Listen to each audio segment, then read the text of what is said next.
தென்றல்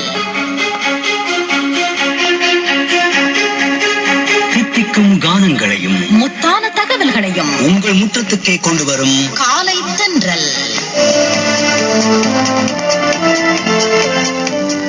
இன்று பிப்ரவரி மாதம் 8ஆம் தேதி காலை தென்றல் 9 மணி வரையும் உங்கள் சிந்தை கவனம்.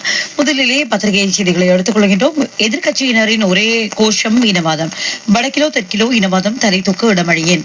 கண்டியில் ஜனாதிபதி தெரிவித்த செய்திதான் பிரதான செய்தியாக இன்று இடம் பிடித்திருக்கிறது. தினகரன் பத்திரிகையிலே 1750 ரூபாய் பெருந்தோட்ட தொழிலாளர்களுக்கு 10ஆம் தேதி முதல் அதிகரித்த சம்பளம் வழங்கப்படும் என்ற செய்திகள்.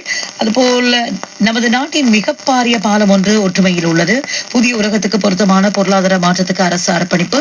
மீள் கட்டியெழுப்பும் செயற்பாட்டை விரைவுபடுத்துவதற்காக மாத்திரமே அவசர கால சட்டம் என்று ஊழலற்ற நிர்வாகம், ஜனநாயகம் மற்றும் பொருளாதார சுபீட்சை பற்றி பேச முடியாத எதிர்க்கட்சியில் உள்ள சிலரின் ஒரே கோஷமாக